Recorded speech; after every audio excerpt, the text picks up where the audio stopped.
الحمد لله رب العالمين والصلاة والسلام على اشرف الانبیاء والمرسلین نبینا محمد وعلى آلہ وصحبہ اجمعین۔ بھائیو، حج کے ساتھ ساتھ ایک مسئلہ جو حدیث آپ کے سامنے ترجمہ کے ساتھ پیش کی ہے، اس میں یہ ہے کہ کوئی بھائی پوچھتے ہیں کہ ہم حج کے لیے آئے ہیں تو ہم نے وہاں قربانی کی بھی کسی کے ذمہ لگا کے آئے ہیں، تو کیا ہم جو حدیث آپ کے سامنے ہے کہ جو ہی اضحیہ کرنا چاہتا ہے تو وہ اپنے بالوں سے اور ناخن سے نہ لے،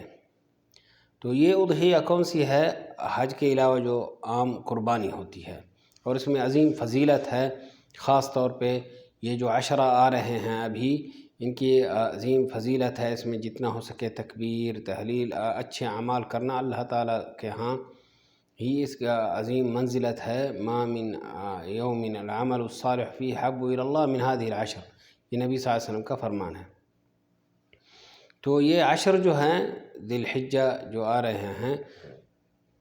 بڑے عظیم دن ہیں۔ کہاں بھی ہوں آپ جتنا ہو سکے اعمال صالحہ کریں،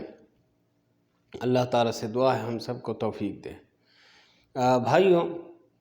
تو یہ مسئلہ پوچھا جاتا ہے، حاجی آتے ہیں، آپ جانتے ہیں کہ کوئی لوگ ہی لیٹ پہنچتے ہیں تو انہوں نے عمرہ بھی کرنا ہے، بال بھی کٹوانا ہے، اگر متمتع ہیں تو پھر ہی 8 تاریخ کو انہوں نے پھر احرام باندھنا ہے حج کا،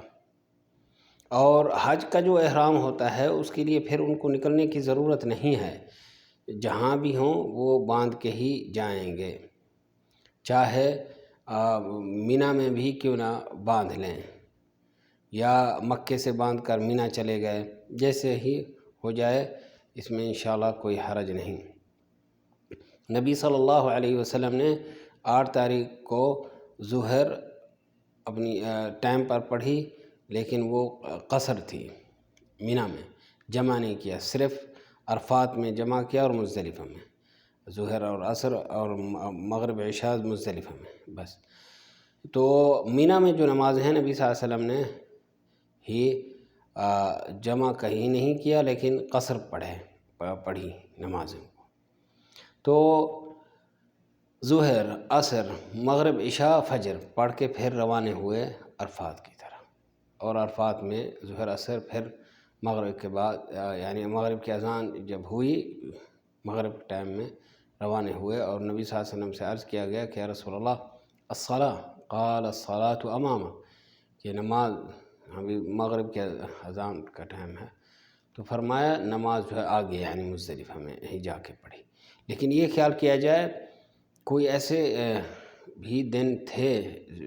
ابھی تو کچھ انتظام وغیرہ کیا ہوا ہے، لیکن ایسے دن بھی آئے، ذکر کرتے ہیں کہ بسیں آپس میں بالکل ہی بھیڑ میں رک گئیں، چلتی چلتی، ٹائم اگر نکل رہا ہو تو پھر پڑھ سکتے ہیں، یہ نہیں کہ ہم مزدلفہ میں ہی پڑھیں گے، یہ بھی خیال رکھیں۔ تو ہم پیچھے لوٹتے ہیں، وہ کیا مسئلہ ذکر ہو رہا تھا کہ بھائی پوچھتے ہیں کہ ہم نے ہی حج کے لیے آئے ہوئے ہیں، ہم نے حج کرنا ہے، تو پیچھے ہماری قربانی جو ہوگی تو اس کی وجہ سے ہم کیا ناخن بال ابھی نہیں کاٹ سکتے؟ تو یہ اس میں اس فتویٰ کا جواب یہ ہے کہ یہ جو مسئلہ ہے کہ حاجی کو کہا جائے گا آپ حج میں ہیں، تو آپ نے وہ قربانی دی، اللہ تعالیٰ سے اللہ تعالیٰ آپ کی قربانی قبول کرے، اور بلکہ آپ کو یہ پتہ ہو کہ نبی صلی اللہ علیہ وسلم مدینے میں ہو کر پھر بھی مکے کی طرف قربانی وغیرہ بھیجتے تھے، تو یہ عظیم عمل ہے صدقہ بھیجنا مکے کی طرف۔ اور سبحان اللہ، جو دیکھا ہے کہ مکے میں جو لوگ رہتے ہیں پہاڑوں پہ، ایسے لوگ ہیں بڑے ہی سبحان اللہ، اللہ تعالیٰ کی حکمت ہے کہ ان کو ہی اللہ تعالیٰ نے ان پر رحمت کی کہ ایسے بھی آ کے لوگ کام کریں دیں، کہ ایسے لوگ رہتے ہیں خاص طور پہ، جیسے اللہ تعالیٰ نے فرمایا للسائل والمحروم، تو ایسے بھی لوگ ہیں جو مانگتے بھی نہیں اور اپنے جگہوں میں ہیں، اور وہاں ایسی جگہیں ہیں جو آپ ہی حیران ہو جائیں گے کیسے لوگ چڑھتے ہیں آتے ہیں۔ خیر یعنی اتنا ہو سکے پہنچنے تک یہ کوئی جانتا ہو تو یہ اچھی بات ہے۔ تو اس لیے آپ کو ذکر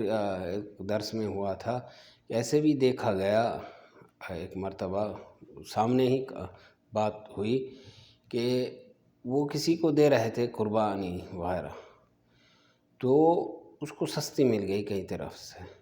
تو کبھی ایسا بھی ہوتا ہے کوئی لوگ خود ہی لے کر خود کر کے ان کا یہ ہوتا ہے کہ ہم کچھ لے لیں گوشت وغیرہ،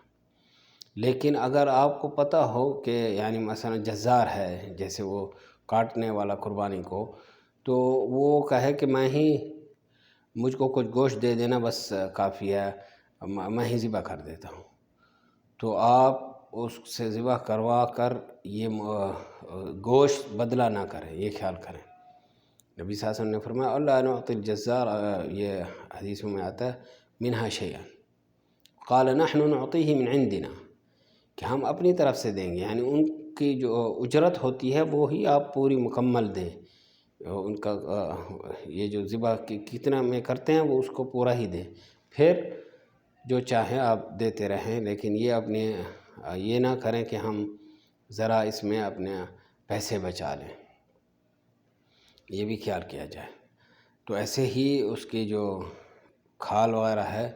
وہ کوئی ایسے بیچ نہیں بلکہ ایسے ہی دینا ہے، یہ خیال کیا کہیں بھی ہوں۔ تو ابھی ہم اپنے مسئلے پر پھر لوٹتے ہیں کہ یہ دیکھا جاتا ہے کبھی کوئی لوگ ایسے ہوتے ہیں کہ وہ خود نہیں لینا چاہتا، تو یہ تو حساب کرے گا کہ میں کتنے میں جاؤں گا، کیسے جاؤں گا، آؤں گا، پھر چڑھوں گا پہاڑ پر فلاں کے پاس دینا، تو وہ تو ریٹ الگ بتائے گا، تو یہ بھی خیال کیا جائے۔ یعنی کوئی لوگ ہوتے ہیں جلدی ہی کہتے ہیں ہم کو فلاں نے دھوکہ دیا، یہ ایسے عجیب طریقے سے، تو یہ خیال کیا جائے عجیب طریقے سے فرق رہتے ہیں، یعنی ریٹ وغیرہ کہیں کیا ہے، تو اس کی تفصیلات جو رہنے والے ہیں ان کو ہی زیادہ پتہ ہوتا ہے، تو یہ بھی ذہن میں رکھا جائے، کیونکہ وہ بری نیت سے نہ دیکھیں کہ یہ کیوں اتنا ریٹ لگا رہا ہے، کیا وجہ ہے، یہ بھی پہچان لیں۔ اور کبھی ایسے بھی ہوتا ہے کام ایک ہوتا ہے لیکن مختلف ریٹ ہوتے ہیں، یہ تو آپ کو زیادہ ہی سمجھ ہوگی۔ تو پھر اب اپنی قربانی کے بارے میں بات کریں کہ قربانی جو ہے یہ اگر اپنے ملک میں ہیں کہیں بھی ہیں آپ، تو پھر بال ناخن وغیرہ نہ لیں شروع ذی الحجہ سے، جب تک اپنی قربانی نہ کریں۔ اور جیسے ذکر کیا تھا کوئی درسوں میں کہ نبی صلی اللہ علیہ وسلم کی سنت ہے کہ اگر ہو سکے آپ سے کہ عید کے بعد پہلے قربانی کریں، اس سے ہی گوشت کھائیں، اور عید الفطر میں یہ ہے کہ آپ کچھ رطب وغیرہ لے کر اس سے کھائیں وطر، لیکن عید الاضحیٰ میں یہ ہے کہ آپ اپنی قربانی سے ہی کھا لیں۔ لگتا ہے اتنا آج کا درس کافی ہے۔ اللہ تعالیٰ سے دعا ہے ہم سب کو مزید علم اضافہ کرے، تقوی پرہیزگاری نصیب کرے۔ وصلی اللہ وسلم وبارک علی نبینا محمد وعلی آلہ وصحبہ اجمعین۔ والسلام علیکم ورحمۃ اللہ وبرکاتہ۔